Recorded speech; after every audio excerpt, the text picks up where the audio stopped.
नमस्कार. रॉयल कारभारीन या आपल्या चॅनलवर तुमचे स्वागत करते. गौरी विलास भाग 1 आधीच अपलोड केलेला आहे. तो पाहण्यासाठी कृपया आपल्या चॅनलला भेट द्या. भाग 2. गौरीच्या आईने घेतला खूप मोठा निर्णय. ती गौरीला घेऊन जाणार होती.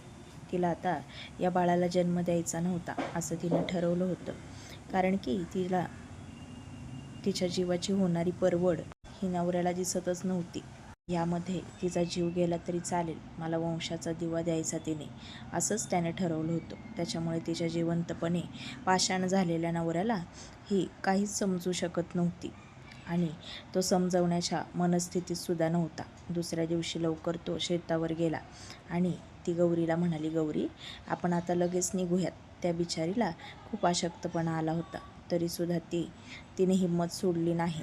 गौरीला घेतलं आणि सोबत तिच्या बारक्या भावांना शेजारी तिच्या जावेकडे ठेवलं. घराला कुलूप लावलं आणि तशीच गावातल्या एका नामांकित दवाखान्यात गेली. तिथे गेल्यावर डॉक्टरांशी बोलली. डॉक्टरांना म्हणाली, डॉक्टरबाई, मला हे बाळ नको आहे. मला आधीच 4 मुली आहेत आणि तुम्ही आत्ता मला चेक केलं ना, माझी तब्येतसुद्धा ठीक नसते. वरचेवर मला त्रास होत असतो आणि उद्या माझं जर काही कमी जास्त झालं तर माझ्या मुली उघड्यावर पडतील. डॉक्टरबाई म्हणाल्या, ठीक आहे, करूया आपण. पण तुमचे मिस्टर तुमच्यासोबत नाही आले का?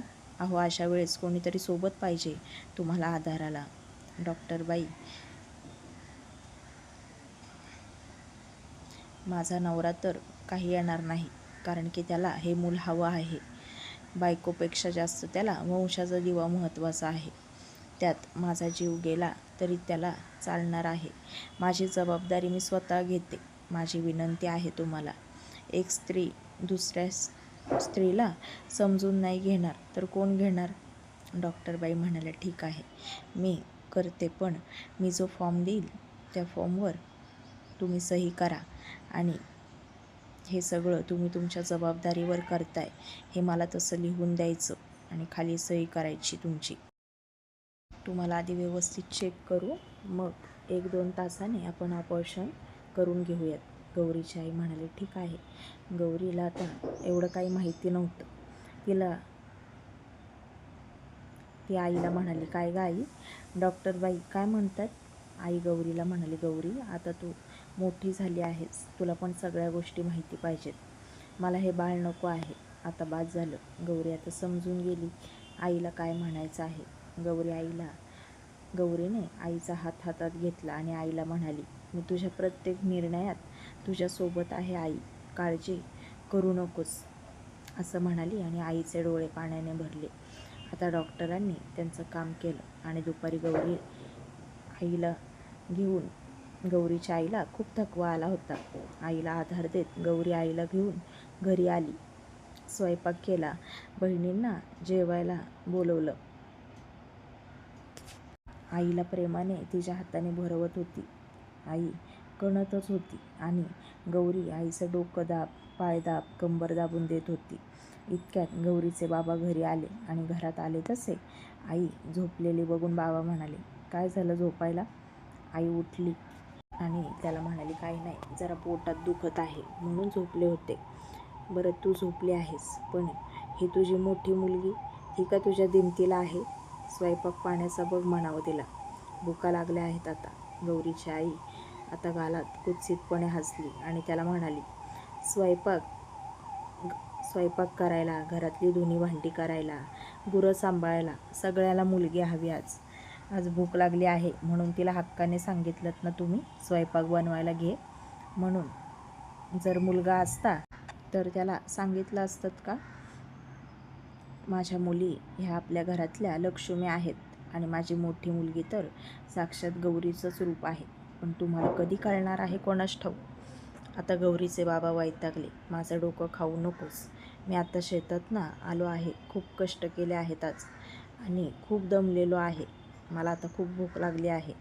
तुझं परत त्या पोरीचं कौतुक माझ्या पुढे चालू करू नकोस. आणि आता तुझ्या पोटात जो वाढतोय ना, तो मुलगाच असणार, मला माहिती आहे.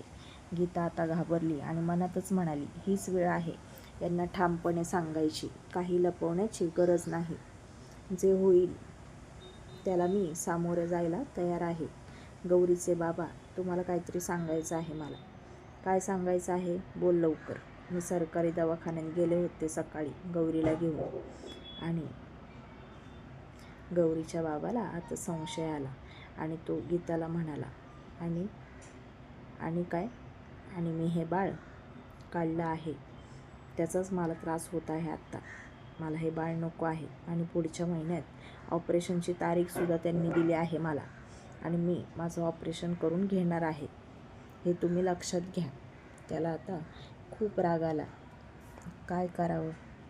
बायकोची अवस्था राग काढण्यासारखी नव्हती. डोळे खोल गेले होते, अंगात कुठलाच त्राण नव्हता.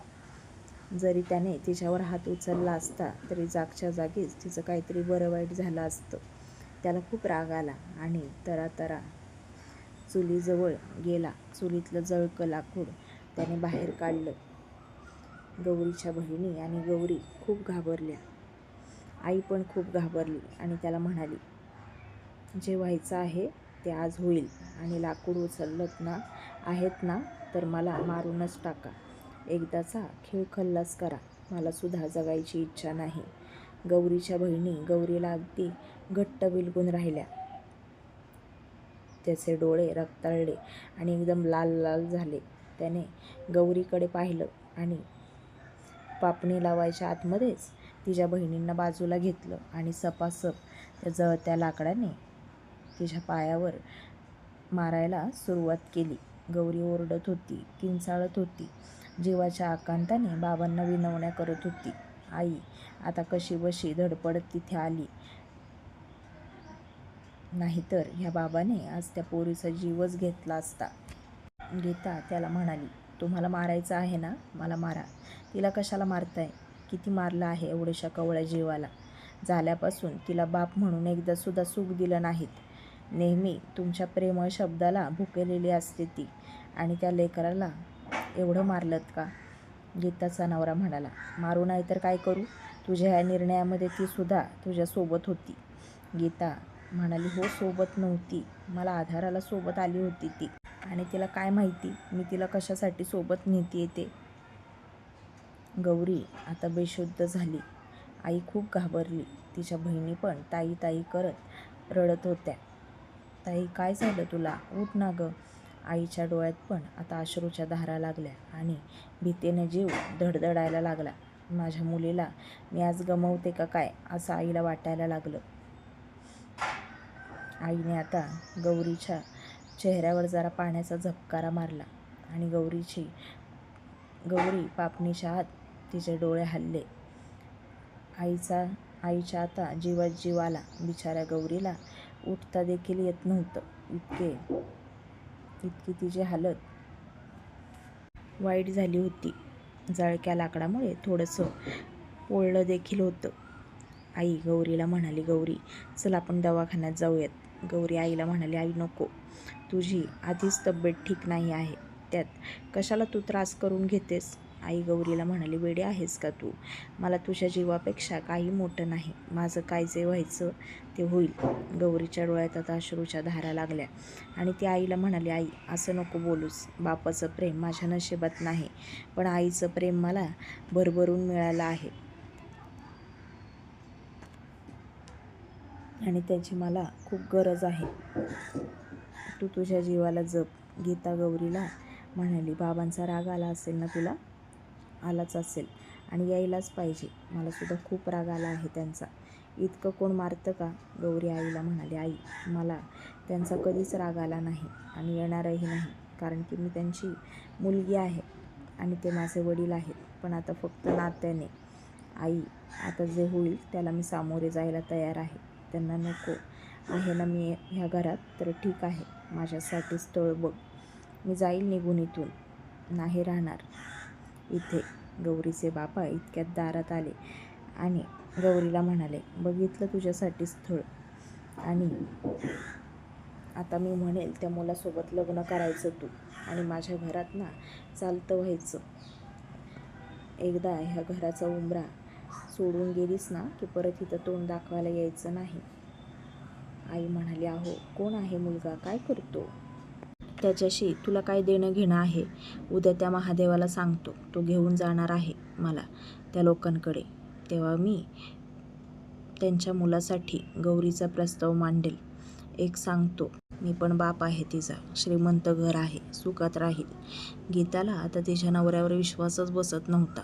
त्यांनी गौरीसाठी इतका डोक्यात राग घालून एखादं स्थळ पाहिलं आहे, ते योग्य आहे का नाही हे सुद्धा माहिती नाही मला. देवा, आता तूच काहीतरी मार्ग काढ, कारण की हे माझं काहीच ऐकणार नाहीत. गौरी, आता तुझ्यासाठी कोणतं स्थळ यांनी पाहिलं आहे काय माहिती, पण माझ्यासारखं तुझे हाल व्हायला नको.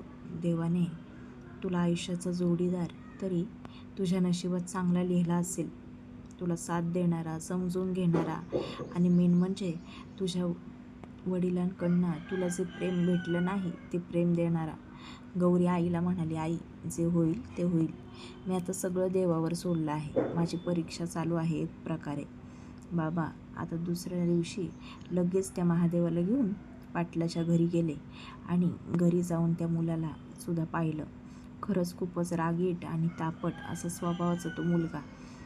गीताच्या नवऱ्याला थोडंसं आतल्या आत त्याचं मन खायला लागलं. माझ्या एवढ्या चांगल्या मुलीला मी कसं काय या माणसाच्या ताब्यात देऊ? पण त्याला परत तेच आठवायचं आणि त्याने ठाम निर्णय घेतला आणि त्या लोकांना सांगूनच आला, उद्या माझ्या घरी माझी मुलगी पाहायला या. मी माझी मुलगी द्यायला तयार आहे तुम्हाला.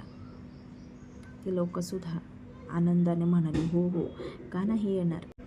आम्ही सुद्धा खूप मुली पाहिल्या आहेत. त्याला आयुष्यभर साथ देणारी पाहिजे, अर्धवट सोडून जाणारी चालणार नाही. गीताचा नवरा म्हणाला, देईल ती साथ, कारण की एकदा का माझा उंबरठा, घराचा उंबरठा तिने ओलांडला तर ती माझ्यासाठी दिली तिथेच मेली असं आहे मी. पण मी पण तुम्हाला एक सांगतो, माझी मुलगी देखील सद्गुणी आहे. तिचे तुमच्या घरात हाल होता कामा नये, कारण की मी बाप म्हणून कधीच तिला तिच्या हक्काचं प्रेम देऊ शकलो नाही. नेहमी तिचा तिरस्कारच करत आलो आहे आणि अजूनही करतो. पण मला असं वाटतं की तुमच्या घरात आली की तिच्या वाटणीचं प्रेम तिला मिळावं. ती माणसं म्हणाली, आमचं शेतात सुद्धा घर आहे. आम्ही काही दिवस तिथे राहतो, काही दिवस ह्या मोठ्या घरात राहतो आणि इथे फक्त आमचा मुलगा राहतो. तो आमच्या शेतातल्या फार्म हाऊसवर राहत नाही. काळजी करू नका. फक्त त्याचा स्वभाव थोडासा रागीट आहे, पण बाकी मुलगा निर्व्यसनी आणि चांगला आहे. आमच्या पहिल्या सुनेचा मृत्यू झाल्यानंतर तो तसा झाला आहे, नाहीतर आधी खूप चांगला होता. आता आम्हाला सुद्धा त्याच्यासमोर जायची भीती वाटते. ठीक आहे, पण तुम्ही एकदा त्याच्याशी बोलून घ्या. त्याच्याशी तो काय म्हणतोय, लग्नाला तयार असेल तर मुलगी पाहायला या. ती लोकं म्हणाली, ठीक आहे, आणि गीताचा नवरा तिथून आला. आता काय होईल? खरंच गौरीचं लग्न त्या मुलासोबत होईल का, हे पुढील भागात पाहूयात.